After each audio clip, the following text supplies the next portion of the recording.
আসসালামু আলাইকুম। এখন দেখবেন সংবাদ শিরোনাম।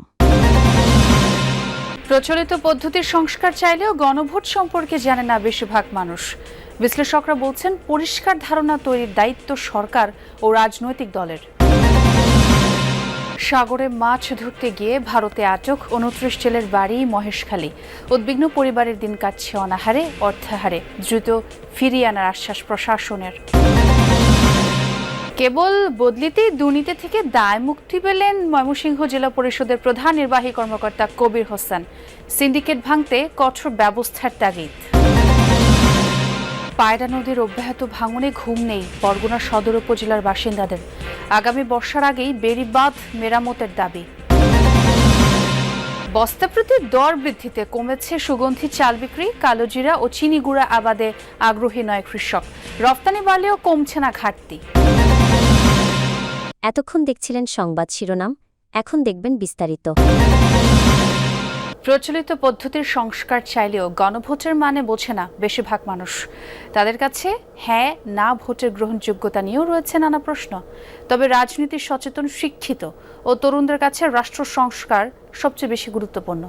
বিশ্লেষকরা বলছেন গণভোটে আস্থা ফেরানো ও সহজ করে তোলার দায়িত্ব সরকার ও রাজনৈতিক দলগুলোর। গণতন্ত্র প্রতিষ্ঠায় গণমানুষের মত তুলে ধরতেই ভোট। মানুষ যেখানে শান্তিতে বসবাসের উপায় খোঁজে, কিন্তু জীবিকার বিপরীতে উচ্চ দ্রব্যমূল্যের পার্থক্য যখন বিশাল, ভ্যাট ট্যাক্স পরিশোধের পরও অসুস্থ শরীরের চিকিৎসা যেখানে অনিশ্চিত, ভোটের দায়িত্ব সেখানে কারো কারো কাছে প্রহসনের নাম। মিছিল, মিটিং, প্রতিশ্রুতি প্রাপ্তি ও প্রতারণার বাইরে থাকতে চান ইমরান। কোলাহল ছেড়ে স্বস্তি খোঁজেন প্রকৃতির কাছে। মানে বুঝলেও গণভোটের আবেদন তার কাছে যৎসামান্যই। ইলেকশন করলেই কি পরিবর্তন আনতে পারবো? সাধারণ মানুষের হাতে, ছাত্র হাতে, কত মানুষের হাতে গেল দেশ। চলতেছে তো, এখনও তো চলতেছে, ওইভাবেই চলে। পরিবর্তনের তো কোনো দিক দেখিনি। লোকগুলো নাই, হয়তো বাজারে কিছু লোক আছিল, ওই লোকগুলো পরিবর্তন হয়ে অন্য লোক হয়েছে। কি হয়েছে? আমার কি উন্নত হয়েছে? চায়ের কাপে ভোটের ঝড় ওঠে প্রতিনিয়ত। গ্রামের আড্ডায় চলে রাজনীতির আলাপ, পক্ষে বিপক্ষে কথার লড়াই। আর সামনে নির্বাচন থাকলে তো কথাই নেই। কিন্তু কজন বোঝেন গণভোটের মানে?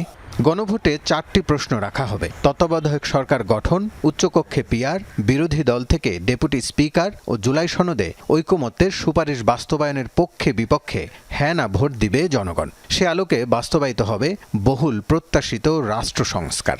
নির্দলীয় তত্ত্বাবধায়ক সরকার ব্যবস্থা ফেরাতে আপিলের রায় আজ। রায় দেবেন সর্বোচ্চ আদালত। এই রায়ে জানা যাবে 14 বছর আগে বাতিল ঘোষণা করা নির্দলীয় তত্ত্বাবধায়ক সরকার ব্যবস্থা আদৌ ফিরছে কি না, ফিরলেও কি আঙ্গিকে ফিরবে, আর কবে থেকে ফিরবে।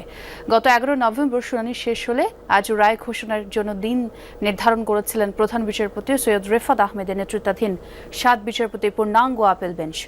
বহুল আলোচিত এই আপিলে বিএনপির পক্ষে শুনানি করেন সিনিয়র আইনজীবী জয়নুল আবেদিন ও ব্যারিস্টার রুহুল কুদ্দুস কাজল। জামায়াতের পক্ষে শুনানি করেন আইনজীবী মোহাম্মদ শিশির মনির। 5 বিশিষ্ট নাগরিকের পক্ষে আপিল শুনানি করেন সিনিয়র আইনজীবী শরীফ ভুইয়া। আর রাষ্ট্রপক্ষে শুনানি করেন অ্যাটর্নি জেনারেল মোহাম্মদ আসাদুজ্জামান। টানা 10 কর্মদিবস শুনানি হয়। আপিলকারী ও রাষ্ট্রপক্ষ শুনানিতে বলেন, দেশের গণতন্ত্রের জন্য আবারও তত্ত্বাবধায়ক সরকার ব্যবস্থা ফেরা উচিত। এই সরকার ব্যবস্থা বাতিলের পরই দেশে রাজনৈতিক সংকট তৈরি হয়। শেরপুরের ঝিনাইগাতি উপজেলায় গ্রামীণ ব্যাংকের হাতীবান্ধা শাখায় আগুন দিয়েছে দুর্বৃত্তরা। পুলিশ ও স্থানীয়রা জানায়, কয়েকজন দুর্বৃত্ত মুখ থেকে পেট্রোল দিয়ে গ্রামীণ ব্যাংকের সাইনবোর্ডে আগুন ধরিয়ে দেয়, তবে তাৎক্ষণিকভাবে আগুন নিভিয়ে ফেলায়। কোনো ক্ষয়ক্ষতির ঘটনা ঘটেনি। আতঙ্ক ছড়াতে এমন নাশকতার চেষ্টা করা হয়েছে বলে ধারণা পুলিশের। ভারতের রাজধানী নয়াদিল্লিতে বাংলাদেশের জাতীয় নিরাপত্তা উপদেষ্টা ডক্টর খলিলুর রহমান ও ভারতের জাতীয় নিরাপত্তা উপদেষ্টা অজিত দোভালের দ্বিপাক্ষিক বৈঠক হয়েছে।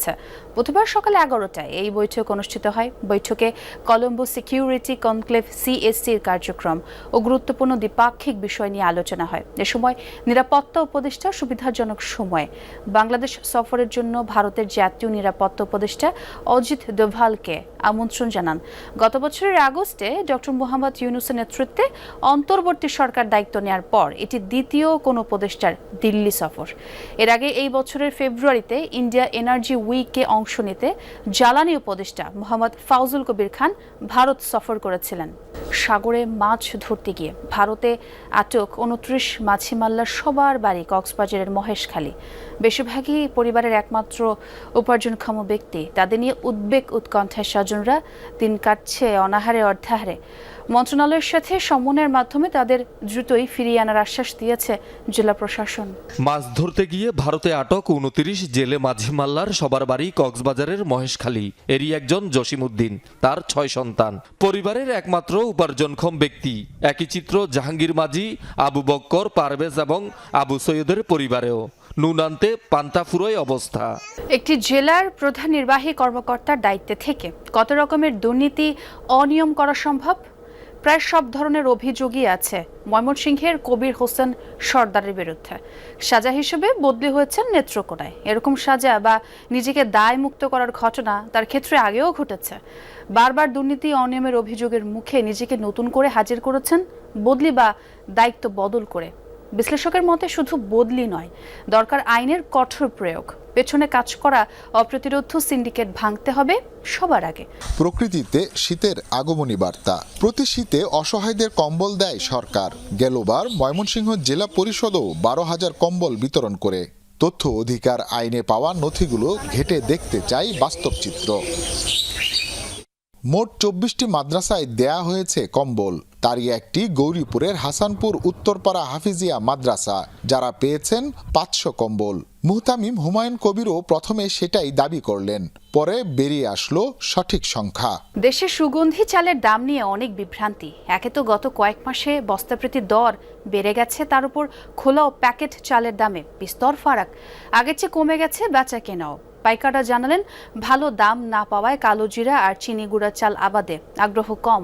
সুগন্ধি চালের রফতানি নিয়েও খুশি নয় কোনো পক্ষ। ঢাকাকে ইদানিং বিরিয়ানির রাজধানী বললে ভুল হবে না। অলিগলিতে চোখে পড়ে একাধিক দোকান।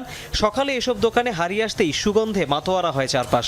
দুপুর থেকে কাচ্চি, চিকেন বিরিয়ানি আর তেহারি কিনতে ভিড় বাড়ে রসনা বিলাসীদের। কিন্তু ইদানিং সেই আগ্রহে যেন ভাটা পড়েছে, কারণ এসব দোকানে খাবারের দাম হঠাৎ বেড়ে গেছে। চাউলের দাম অনেক বেড়ে গেছে, যার জন্য আমরা তো কাস্টমারের কাছে বাড়াইতে পারি না। আমাদের ব্যবসার অবস্থা বেশি একটা ভালো না। বিপত্তি আরও আছে। খোলা আর প্যাকেট চালের দরে বিশাল ফারাক। প্রথমটা কম বেশি ১২০ টাকা দরে মিললেও মোরকের চালের কেজি ব্র্যান্ড ভেদে গিয়ে দাঁড়াচ্ছে প্রায় ১৫০ টাকায়, যা বিক্রি হয় মূলত ১, ২ বা ৫ কেজির প্যাকেটে। অভিযোগ আছে বাজার থেকে সাধারণ পোলাও চাল কিনে নিজেরাই প্যাকেটজাত করে কর্পোরেট বেনিয়ারা। কিন্তু এই অভিযোগ কি সঠিক? পায়রা নদীর অব্যাহত ভাঙনে দিশেহারা উপকূলীয় বরগুনা নদী পাড়ের বাসিন্দারা। এর মধ্যে বিভিন্ন স্থান থেকে বিলীন হয়েছে বেড়ি বাঁধ। ঝুঁকিপূর্ণ আরও ৮ থেকে ১০টি পয়েন্ট। নদী ভাঙন রোধে সরকার দ্রুত পদক্ষেপ না নিলে সর্বস্ব হারানোর আশঙ্কা বাসিন্দাদের। অগ্রাণের পায়রা নদী এখন অনেকটাই শান্ত। বর্ষার থই থই পানি কমে এসেছে। আগ্রাসী ঢেউ আর আছড়ে পড়ছে না পারে। ভাঙনও থেমে গেছে, তবে পাড়ের বাসিন্দাদের আতঙ্ক কাটেনি।